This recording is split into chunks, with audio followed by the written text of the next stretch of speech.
Hello दोस्तों, स्वागत है आपका अपने चैनल टीचिंग हब में। आज हम लोग देखने वाले हैं दोस्तों एनसीईआरटी का, जो कि सामान्य विज्ञान है दोस्तों। और सामान्य विज्ञान का थ्रू क्वेश्चन देखने वाले हैं जो कि प्योर एनसीईआरटी बेस्ड पर, और उसका अध्यायवार सॉल्यूशन है दोस्तों क्वेश्चनों का, जो कि मोस्ट इम्पोर्टेंट है फॉर ऑल कॉम्पिटिटिव एग्जाम के लिए। चलिए दोस्तों, आज का क्लास स्टार्ट करते हैं।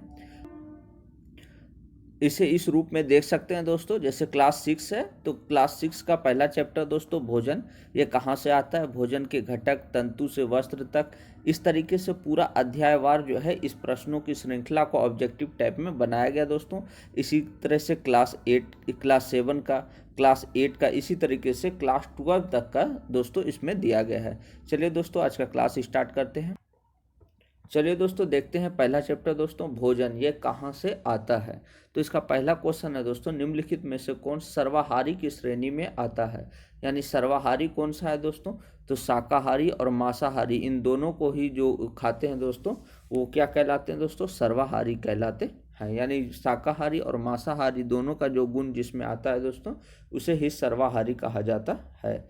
इसका एक्सप्लेनेशन देख लेते हैं दोस्तों। जो जंतु केवल पादप खाते हैं उन्हें शाकाहारी कहते हैं दोस्तों। जो केवल जंतुओं को खाते हैं उन्हें मांसाहारी कहते हैं। जो जंतु पादप तथा दूसरे प्राणी दोनों को खाते हैं उन्हें सर्वाहारी कहते हैं। इसका एग्जाम्पल दोस्तों जैसे मनुष्य होता है दोस्तों। नेक्स्ट देखते हैं दोस्तों क्वेश्चन, मधुमक्खी फूलों से मकरकंद एकत्र कर इसे भंडारित करती है, क्योंकि फूल और उनका मकरकंद वर्ष में केवल कुछ ही समय उपलब्ध होता है। मधुमक्खियों में अधिक शहद खाने की प्रवृत्ति होती है, इनमें आलस की प्रवृत्ति होती है, और ऐसा करने से उन्हें खाने का भंडार एकत्र होने के बाद काम नहीं करना पड़ता। तो दोस्तों, मधुमक्खी जो है फूलों से रस यानी मकरंद एकत्र करती है। क्यों? इसका रीजन है दोस्तों, क्योंकि ये फूल और उनका मकरंद जो है वर्ष में केवल कुछ ही समय के लिए उपलब्ध होते हैं। चलिए दोस्तों, इसका एक्सप्लेनेशन देख लेते हैं। मधुमक्खियां फूलों से मकरंद एकत्र करती है और इसे अपने छत्ते में भंडारित करती है, क्योंकि फूल और उनका मकरंद वर्ष के केवल कुछ समय में ही उपलब्ध होते हैं। अतः मधुमक्खियां इस मकरंद यानी रस को दोस्तों भंडार कर लेती है, ताकि पूरे वर्ष इसका उपयोग कर सके। नेक्स्ट क्वेश्चन देखते हैं दोस्तों, निम्नलिखित कथनों पर विचार कीजिए। तो कथनों पर विचार करना है दोस्तों। एवं जंतु भोजन के मुख्य स्रोत हैं, तो बिल्कुल सही है दोस्तों। सभी पौधों की जड़, तना, पुष्प और पत्तियों को खाया जा सकता है, ऐसा नहीं कह सकते दोस्तों। कुछ पौधों के 2 या 2 से अधिक भाग खाने योग्य होते हैं, ये सही है दोस्तों। कौवा मांसाहारी जीव है, ऐसा नहीं कह सकते दोस्तों, क्योंकि कौवा क्या है, सर्वाहारी जीव है, क्योंकि वो मांस भी खाता है दोस्तों, और जो है चावल वगैरह भी खाता है। तो इसलिए इसका ऑप्शन क्या हो जाएगा दोस्तों, 2 और 4। पूछ रहा है क्या सत्य नहीं है, तो इसका ऑप्शन हो जाएगा दोस्तों कि सभी पौधों का जड़, तना, पुष्प और पत्तियों को खाया जा सकता है, ऐसा नहीं कह सकते दोस्तों। और कौवा मांसाहारी जीव है, ऐसा भी नहीं कह सकते। नेक्स्ट क्वेश्चन, सूची 1 को दोस्तों सूची 2 से सुमेलित करना है दोस्तों। तो इसमें देखते हैं दोस्तों, शेर एवं बाघ। तो शेर और बाघ क्या करते हैं दोस्तों, दूसरे जंतु को खाते हैं। शाकाहारी कौन है दोस्तों, तो पादप एवं पादप उत्पाद को जो खाते हैं उसे शाकाहारी कहते हैं दोस्तों। पालक और फूल गोभी क्या है, सब्जियां हैं दोस्तों। दूध, पनीर, घी और दही सभी क्या हैं, जंतु उत्पाद हैं। यानी जंतु से ही जो उत्पादन होता है दोस्तों, दूध, पनीर, घी इत्यादि का। चलिए दोस्तों, नेक्स्ट देखते हैं। नेक्स्ट चैप्टर दोस्तों भोजन के घटक। तो भोजन के घटक के चैप्टर का पहला क्वेश्चन है दोस्तों, निम्नलिखित में से भोजन के पोषक तत्वों में सम्मिलित है। यानी पोषक तत्वों में क्या क्या सम्मिलित होता है दोस्तों, तो खनिज लवण भी होता है, विटामिन भी होता है, जबकि आहारी रेशे यानी रुद्रांश, रुक्षांश जो है वो नहीं होता है। यानी पोषक तत्व भोजन में क्या क्या आ गया दोस्तों, खनिज लवण और विटामिन। इसका व्याख्या हम लोग देख लेते हैं दोस्तों। भोजन के मुख्य पोषक तत्वों में कार्बोहाइड्रेट, प्रोटीन, वसा, विटामिन तथा खनिज लवण सम्मिलित होते हैं। यानी भोजन के पोषक तत्व में क्या क्या होते हैं दोस्तों, तो कार्बोहाइड्रेट, प्रोटीन, वसा, विटामिन तथा खनिज लवण होते हैं। इसके अतिरिक्त भोजन में आहारी रेशे यानी रुक्षांश और जल भी होता है। रुक्षांश हमारे शरीर का कोई पोषक प्रदान नहीं करता है, यानी रुक्षांश होते हैं परंतु ये पोषक प्रदान नहीं करता है। नेक्स्ट क्वेश्चन देखते हैं दोस्तों, भोजन के विभिन्न पोषक तत्वों के संदर्भ में निम्नलिखित कथनों पर विचार कीजिए। यानी भोजन में जो विभिन्न पोषक तत्व होते हैं उन्हीं के ऊपर विचार करना है दोस्तों। तो पहला है दोस्तों, कार्बोहाइड्रेट और वसा हमारे शरीर के मुख्य रूप से ऊर्जा प्रदान करते हैं। दूसरा है दोस्तों, प्रोटीन तथा खनिज लवण हमारे शरीर की वृद्धि तथा अनुरक्षण के लिए आवश्यक हैं। तीसरा है दोस्तों, विटामिन हमारे शरीर की रोगों से रक्षा करने में सहायता करता है।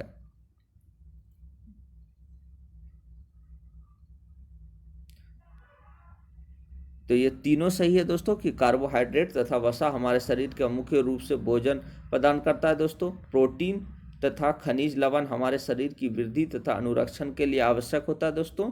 और विटामिन हमारे शरीर को रोगों से रक्षा करने में सहायता करता है। तो कार्बोहाइड्रेट और वसा का क्या काम है दोस्तों? तो मुख्य रूप से ऊर्जा प्रदान करता है। प्रोटीन और खनिज लवण का क्या काम है दोस्तों? तो शरीर की वृद्धि तथा अनुरक्षण का कार्य करता है। और विटामिन क्या कार्य करता है हमारे शरीर में दोस्तों? तो रोगों से रक्षा करता है। मोस्ट इंपॉर्टेंट है दोस्तों, डायरेक्ट भी पूछा जाता है कि कार्बोहाइड्रेट हमारे शरीर में क्या करता है? तो ऊर्जा के रूप में कार्य करता है। प्रोटीन और खनिज जो है शरीर की वृद्धि तथा अनुरक्षण का कार्य करता है, जबकि विटामिन रोगों से रक्षा का कार्य करता है। इसका व्याख्या देख लेते हैं दोस्तों।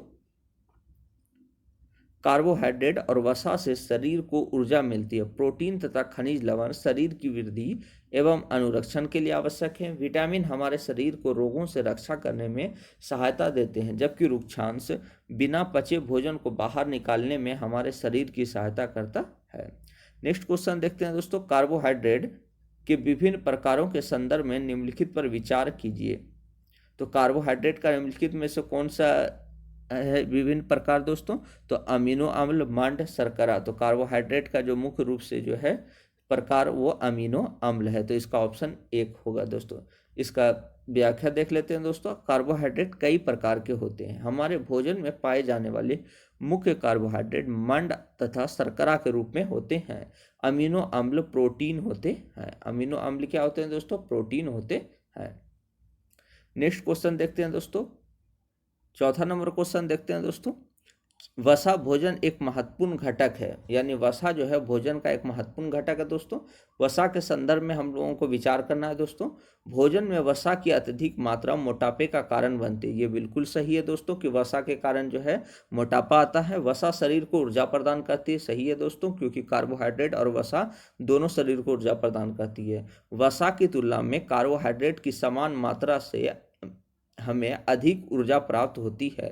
तो नहीं, ये गलत है दोस्तों, क्योंकि वसा से जो है ज़्यादा ऊर्जा प्राप्त होती है कार्बोहाइड्रेट के वनस्पत। पोषक तत्वों के अलावा जल भी भोजन का हिस्सा होता है। इस रूप में जल के संदर्भ में विचार करना है दोस्तों कि पोषक तत्वों के अलावा जल भी भोजन का प्रमुख हिस्सा होता है। तो कुछ सीमा तक शरीर के लिए आवश्यक जल की पूर्ति खाद्य पदार्थों में उपस्थित जल से ही हो जाती है। ये बिल्कुल सही है दोस्तों। जल भोजन में उपस्थित पोषकों को अवशोषित करने और मूत्र तथा पसीने के रूप में अपशिष्ट पदार्थों को शरीर से निकालने का कार्य करती है दोस्तों। तो ये भी सही है दोस्तों, इसलिए इसका ऑप्शन दोनों सही हो जाएगा दोस्तों। व्याख्या देख लेते हैं दोस्तों। हमारे शरीर को जितने जल की आवश्यकता होती है हमें उन वस्तुओं से प्राप्त होता है जिन्हें हम द्रव के रूप में लेते हैं, जैसे कि जल, दूध और चाय। जल भोजन में उपस्थित पोषकों को अवशोषित करने और अपशिष्ट को शरीर से बाहर निकालने में सहायक होता है। नेक्स्ट क्वेश्चन देखते हैं दोस्तों, 6 नंबर। सूची 1 को सूची 2 से क्या करना है दोस्तों? सुमेलित करना है दोस्तों। तो विटामिन दिया हुआ है दोस्तों और विटामिन से संबंधित रोग दिया हुआ है। तो विटामिन ए से क्या होता है दोस्तों? दृष्टिहीनता होता है दोस्तों। विटामिन B1 से बेरी होता है दोस्तों। विटामिन सी से स्कर्वी रोग होता है, जबकि विटामिन डी से रैकेट्स का बीमारी होता है दोस्तों। तो ये याद रखना है दोस्तों। विटामिन ए से दृष्टिहीनता होता है, विटामिन B1 से बेरी, विटामिन सी से स्कर्वी रोग और विटामिन डी से रैकेट्स होता है।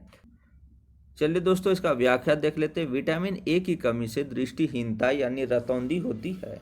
कमजोर दृष्टि, अंधेरे रात में कम दिखाई देना, कभी कभी पूरी तरह दिखाई देना बंद हो जाता है, जिसे रतौंधी के लक्षण के रूप में देखते हैं। विटामिन B1 की कमी से बेरी रोग होता है। दुर्बल पेशियां और काम करने की ऊर्जा में कमी इस रोग के लक्षण हैं। विटामिन सी की कमी से स्कर्वी रोग होता है। मसूड़े से खून निकलना, घाव भरने में अधिक समय लगना इस रोग की प्रमुख विशेषता है। विटामिन डी की कमी से रेकेट्स होता है, जिसमें अस्थियां मुलायम होकर मुड़ने लगती है। तो रेकेट्स में क्या होता है दोस्तों, इसमें हड्डियां जो हैं वो मुलायम हो जाती है दोस्तों और मुड़ने लगती है। नेक्स्ट क्वेश्चन देखते हैं दोस्तों हम लोग 7 नंबर। निम्नलिखित में से कौन सा औसत्य है? तो औसत्य को चुनना है दोस्तों, यानी कौन सा गलत है, कौन सा गलत है। निम्नलिखित में से कौन सा औसत्य है? औसत्य को चुनना है दोस्तों। विटामिन ए त्वचा और आंखों को स्वस्थ रखता है, ये सही है दोस्तों। विटामिन B1 घाव भरने में सहायक होता है, ये गलत है दोस्तों, क्योंकि घाव भरने में विटामिन सी यूजफुल होता है दोस्तों। विटामिन सी रोगों से लड़ने में सहायता करता है, ये भी सही है दोस्तों। विटामिन डी हमारे अस्थियों और दांतों के लिए कैल्शियम का उपयोग करने में हमारी सहायता करता है हमारे शरीर की, ये भी सही है। तो इसका ऑप्शन क्या हो जाएगा? बी नंबर दोस्तों। इसकी व्याख्या देख लेते हैं दोस्तों। विटामिन B1 कार्बोहाइड्रेट के पाचन में सहायक होता है। घाव भरने में विटामिन सी का प्रयोग किया जाता है दोस्तों। विटामिन सी भोजन पकाने में गर्मी से आसानी से नष्ट हो जाता है। तो पूछा जाता है दोस्तों, भोजन पकाने के समय कौन सी विटामिन नष्ट हो जाती है दोस्तों? तो विटामिन सी जो है भोजन पकाने के क्रम में नष्ट हो जाती है। चलिए दोस्तों नेक्स्ट क्वेश्चन देखते हैं दोस्तों। खनिज और उससे संबंधित रोग है दोस्तों। तो कैल्शियम, कैल्शियम से क्या होता है दोस्तों? कौन सा सुमेलित है? पूछ रहा है कौन सा सुमेलित है। तो कैल्शियम से अस्थिक्षय रोग होता है, ये सही है दोस्तों। और आयोडीन से जो है घेगा रोग होता है, ये भी सही है। जबकि लौह से दंत क्षय रोग होता है, ऐसा नहीं कह सकते दोस्तों। इसका एक्सप्लेनेशन देख लेते हैं हम लोग। लंबी अवधि तक पोषकों के अभाव के कारण होने वाले रोग को अभावजन्य रोग कहते हैं। यानी किसकी कमी से कौन सा रोग होता है दोस्तों? वही है। तो कैल्शियम की कमी से अस्थियां एवं दंत क्षय से संबंधित विकार होता है। आयोडीन की कमी से घेंगा तथा गर्दन की ग्रंथि का फूलना और बच्चों में मानसिक विकलांगता इसके प्रमुख लक्षण हैं। लौह की कमी से अरक्ता होती है, इस कारण रोगी कमजोरी का अनुभव करता है। यानी लोह की कमी से क्या होता है? लोहे की कमी से क्या होता है दोस्तों? अरक्ता जैसी बीमारी हो जाती है और इसमें रोगी को जो है कमजोरी का अनुभव होता है। नेक्स्ट क्वेश्चन देखते हैं दोस्तों। मानव शरीर में धीमी वृद्धि निम्नलिखित में से किस कमी के कारण होता है दोस्तों? तो प्रोटीन के कमी के कारण होता है। चलिए दोस्तों इसका व्याख्या देख लेते हैं। मानव शरीर की धीमी वृद्धि प्रोटीन की कमी के कारण होती है। यदि प्रोटीन तथा कार्बोहाइड्रेट दोनों ही किसी व्यक्ति के आहार में लंबे समय तक अनुपस्थित रहे तो उसकी वृद्धि पूरी तरह से अवरुद्ध हो जाएगी। यानी मानव शरीर की वृद्धि अगर धीमी हो जाती है वो किसके कारण होती है दोस्तों? तो प्रोटीन की कमी के कारण होती है। चलिए दोस्तों नेक्स्ट अध्याय है दोस्तों तंतु से वस्त्र तक। तंतु से वस्त्र तक का पहला क्वेश्चन है दोस्तों। तागा यानी धागा पतले तंतुओं से मिलकर बनता है। इन तंतुओं के संदर्भ में निम्नलिखित कथनों में से कौन सा सही नहीं है? यानी कौन सा सही नहीं है उसे चुनना है दोस्तों। कि पतले तंतुओं से मिलकर धागा बनता है दोस्तों, और उस धागे के संबंध में कौन सा कथन सही नहीं है? तो कह रहा है रुई और जूट जैसे तंतु पादपों से प्राप्त करते हैं। तो ये सही है दोस्तों कि रुई और जूट जो है वो पादपों से ही प्राप्त होता है।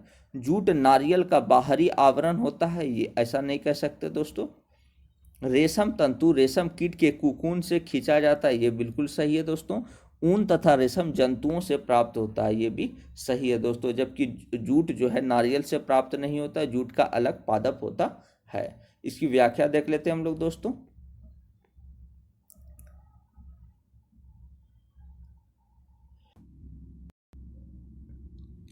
तागा अनेक तंतुओं की पतली लाड़ियों से मिलकर बनता है। रुई और जूट जैसे तंतु पादपों से प्राप्त होते हैं दोस्तों, जबकि जूट पटसन के रेशे हैं।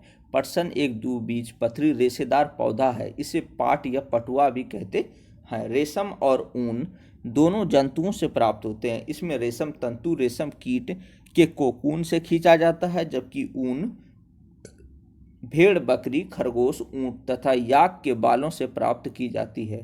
तो ऊन कहाँ से मिलता है दोस्तों? भेड़ बकरी खरगोश ऊंट तथा याक के बालों से प्राप्त होती है। नेक्स्ट क्वेश्चन देख लेते हैं दोस्तों। निम्नलिखित पर विचार करना है दोस्तों। तो फ्लैक्स हो गया दोस्तों, पॉलिस्टर हो गया, नायलॉन हो गया, एक्रिलिक हो गया, रेशम। तो उपयुक्त तंतुओं में से कौन सी संश्लिष्ट तंतु का उदाहरण है? तो संश्लिष्ट तंतु का कौन कौन सा उदाहरण है दोस्तों? तो पॉलिएस्टर, नायलॉन और एक्रिलिक, ये तीनों जो है वो किसके उदाहरण है दोस्तों? तो संश्लिष्ट तंतु के उदाहरण है। जबकि रेशम और फ्लैक्स जो है ये संश्लिष्ट तंतु के उदाहरण नहीं है। इसकी व्याख्या देख लेते हैं दोस्तों हम लोग। कपास, जूट को ही फ्लैक्स कहते हैं दोस्तों। रेशम तथा ऊन के तंतु पादपों तथा जंतुओं से प्राप्त किए जाते हैं, इसलिए इसे प्राकृतिक तंतु कहते हैं। ऐसे रासायनिक पदार्थों से निर्मित तंतु जिनका स्रोत पादप अथवा जंतु नहीं, संश्लिष्ट तंतु कहलाते हैं। संश्लिष्ट तंतु से अभिप्राय है दोस्तों जो कि नेचुरल रूप से नहीं है दोस्तों, आर्टिफिशियल रूप से बनाया गया तंतु है, उसे ही जो है संश्लिष्ट तंतु कहते हैं। जैसे पॉलिएस्टर, नायलॉन, एक्रिलिक संश्लिष्ट तंतुओं के उदाहरण हैं। और नेचुरल तंतु में क्या क्या आ गया दोस्तों? तो कपास हो गया, जूट को ही फ्लैक्स कहते हैं, रेशम तथा ऊन के तंतु जो हैं वो प्राकृतिक तंतु में आते हैं। नेक्स्ट क्वेश्चन देखते हैं दोस्तों। भारत में पटसन यानी जूट की खेती प्रमुख रूप से की जाती है। तो पटसन की खेती कहाँ कहाँ होती है दोस्तों? तो मुख्य रूप से जो है वो पश्चिम बंगाल में होती है दोस्तों, बिहार में भी होती है, बिहार के कुछ भाग में दोस्तों, और असम में भी होती है दोस्तों। जबकि केरल में जो है ये खेती नहीं होती है जूट की। निम्नलिखित कथनों पर विचार कीजिए। पटसन यानी जूट पादपों का पुष्पन अवस्था में काटते हैं, तो ये सही है दोस्तों। पटसन के तनों को कुछ दिनों तक जल में डुबोकर रखते हैं, ये भी सही है दोस्तों। रेशे से तागा बनाने की प्रक्रिया को कताई कहते हैं, ये भी सही है दोस्तों। तो इनमें कौन सा सही है दोस्तों? तो तीनों सही है। इसका व्याख्या देख लेते हैं दोस्तों। पटसन पादप को पुष्पन अवस्था में काटते हैं। फसल कटाई के पश्चात पादपों के तनों को कुछ दिनों तक जल में डुबोकर रखते हैं। जल में डुबाने से तने गल जाते हैं और पटसन तंतुओं को पृथक कर लिया जाता है। कताई की प्रक्रिया में रुई के एक पुंज से रेशों को खींचकर ऐंठते हैं। ऐसा करने से रेशे पास आ जाते हैं और तागा बन जाता है। तागा यानी धागा बन जाता है दोस्तों।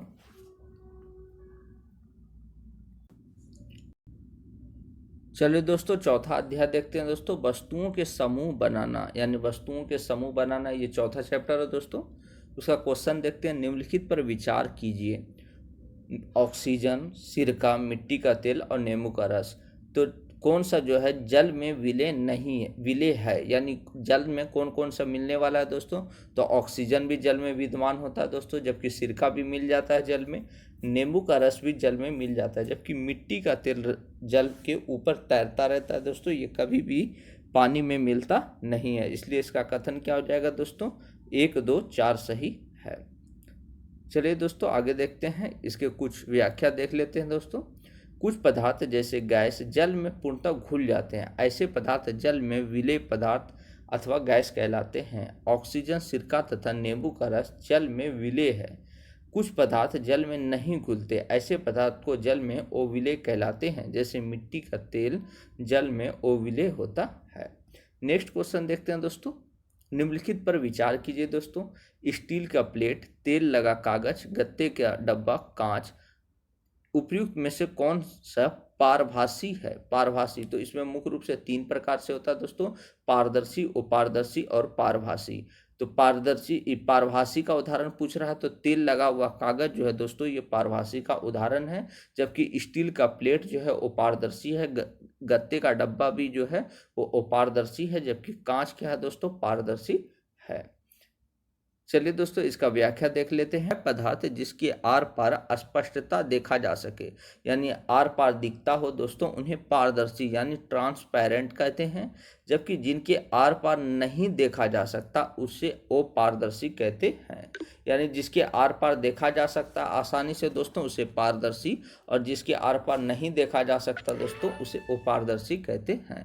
कांच पारदर्शी तथा गत्ते का डब्बा अपारदर्शी पदार्थ का उदाहरण है, क्योंकि गत्ते के डब्बा से दोस्तों एक पार से दूसरे पार नहीं दिखता, जबकि कांच से जो है एक पार से दूसरा पार दिखता है। ऐसे पदार्थ जिसके आर पार तो देखा जा सकता है परंतु बहुत स्पष्ट नहीं देखा जा सकता, उसे क्या कहते हैं? पारभासी कहते हैं। जैसे तेल लगा हुआ कागज से जब आर पार देखते हैं दोस्तों तो हल्का हल्का जो है दूसरे साइड का दिखता है, जबकि पूरी तरीके से साफ स्पष्ट नहीं दिख पाता है। ये पारभासी के उदाहरण हैं। चलिए दोस्तों नेक्स्ट क्वेश्चन देखते हैं। निम्नलिखित कथनों पर विचार करना है दोस्तों, कौन सा सत्य नहीं है। तो विभिन्न प्रकार के पदार्थों के गुण भिन्न भिन्न होते हैं, ये बिल्कुल सही है दोस्तों। कुछ पदार्थ दिखावट में चमकदार होते हैं, ये सही है दोस्तों। हमारे चारों ओर की वस्तुएं एक ही पदार्थ से बनी हुई है, ये गलत है दोस्तों, क्योंकि हमारे चारों ओर की जो वस्तु है वो विभिन्न पदार्थों की बनी हुई है।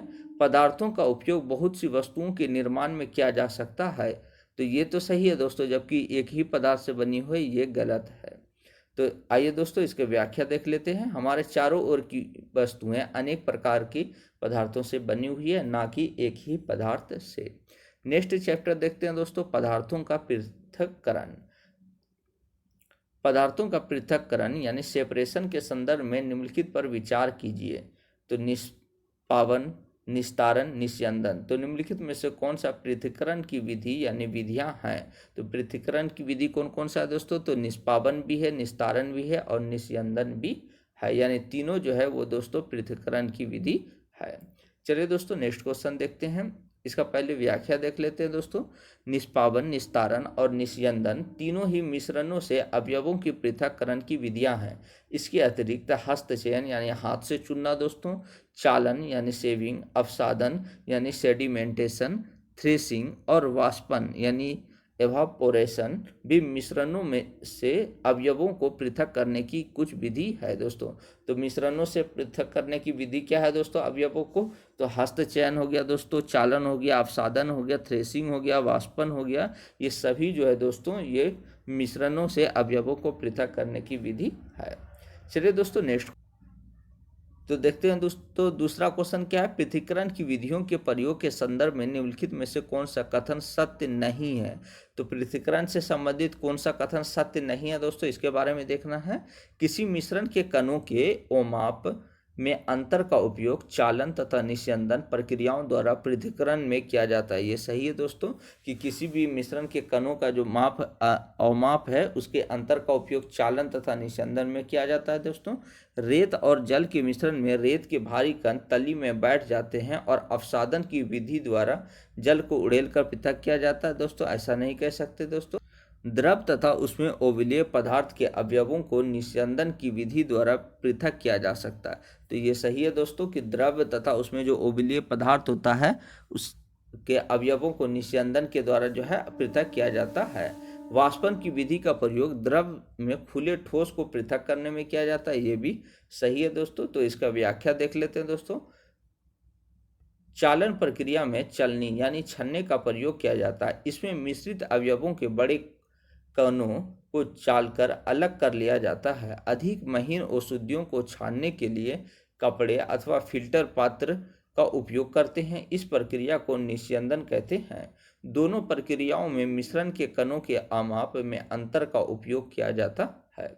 मिश्रण में जल मिलाने पर भारी अवयवों के तली में बैठ जाने की प्रक्रम को अवसादन कहते हैं। तो अवसादन क्या होता है दोस्तों, जब जल मिलाया जाता है मिश्रण में तो उस स्थिति में भारी अवयव तल में बैठ जाते हैं, इस प्रक्रम को क्या कहते हैं, अवसादन कहते हैं।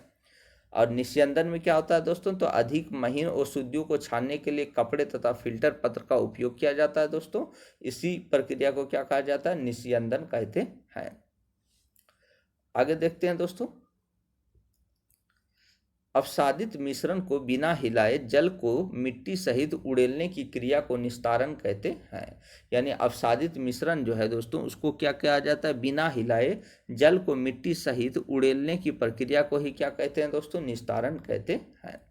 द्रव में घुले ठोस को अलग करने के लिए वाष्पन विधि का प्रयोग करते हैं। किसी द्रव को वाष्प में परिवर्तित करने की प्रक्रिया को वाष्पन कहते हैं। नेक्स्ट क्वेश्चन देखते हैं दोस्तों।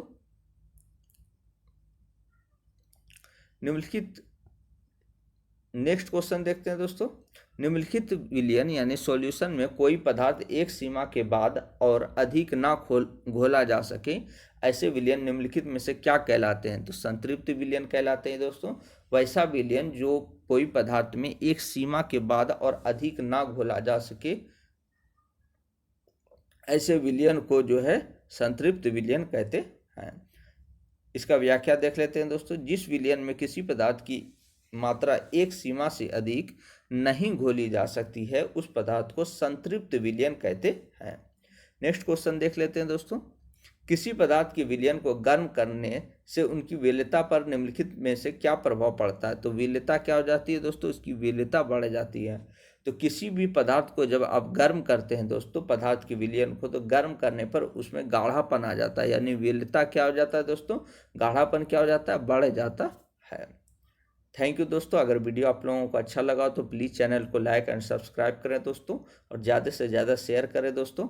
और इसके आगे भी जो है अब नेक्स्ट क्लास में हम लोग छठा चैप्टर से देखेंगे दोस्तों, क्लास 6 का। और इसी प्रकार का क्वेश्चन जो है बहुत सारे एग्जामों में आ रहा है दोस्तों। इसी तरीके से जो है ऑप्शन भी बना कर दिया जा रहा है, इसलिए इस क्वेश्चन को ज़रूर से ज़रूर देखिए। थैंक यू दोस्तों।